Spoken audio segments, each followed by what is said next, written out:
अस्सलाम वालेकुम everyone, this is Sikandar Khan and I am from the Khan trainers. आज हम बात करेंगे बहुत ही इंटरेस्टिंग टॉपिक पे जिसका नाम है शादी। बिल्कुल, ये शादी एक ऐसा लड्डू है जो खाता है वो भी पछताता है और जो नहीं खाता वो भी पछता रहा होता है। तो इसलिए हम जब शादी की बात करते हैं तो हमारे जहन में सिर्फ 4 क्वेश्चंस आते हैं कि शादी हमें कब करनी चाहिए, शादी हमें क्यों करनी चाहिए, शादी हमें किससे करनी चाहिए और शादी हमें कैसे कर पाएंगे। तो ये सारे सवाल के जवाब हमें आज इस वीडियो में मिलेंगे।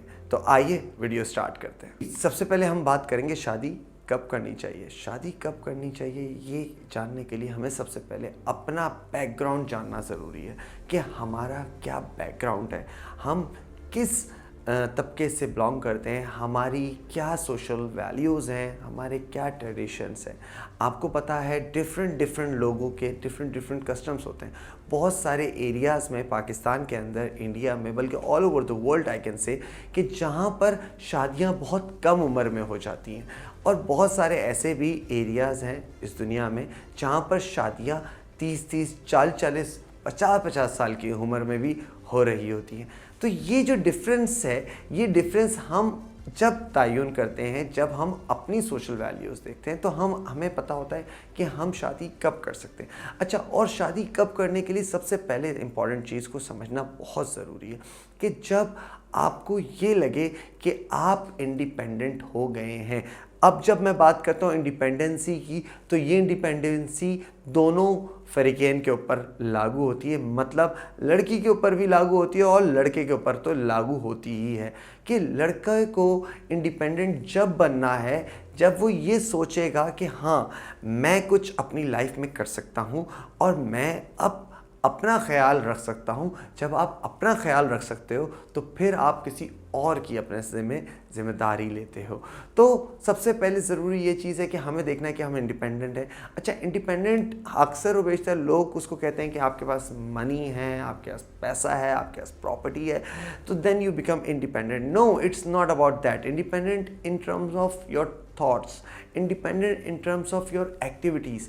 आप अपनी मर्ज़ी के ख़ुद मालिक जब बन जाते हैं तो फिर ही आप आगे आराम से किसी और की भी मर्ज़ी और किसी और की भी ज़िम्मेदारी उठाने के काबिल बन जाते हैं। तो शादी के लिए सबसे इम्पॉर्टेंट चीज़ यही है कि हमें ये जानना है कि हमारी क्या कस्टम्स हैं, क्या कंडीशंस हैं, और फिर उसके बाद हमें जब ये पता चल जाए कि हाँ भाई, हमारे ख़ानदान में, हमारे माशरे में तो शादियाँ जल्दी होती हैं, तो चलें, शादी की एज तो आपने तयन कर ली।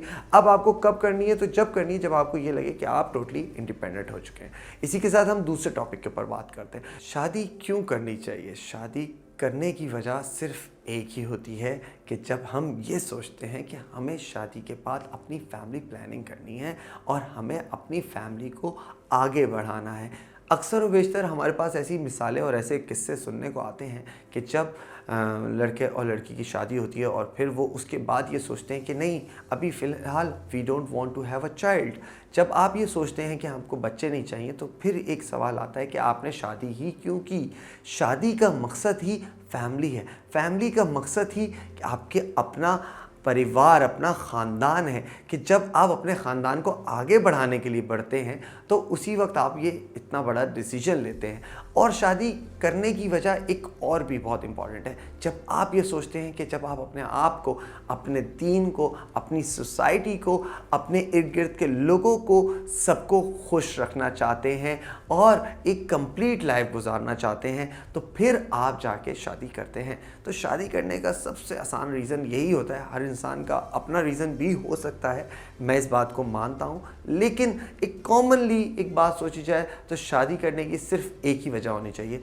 When you want to become a family, when you want to start a family, when you want to live for the family.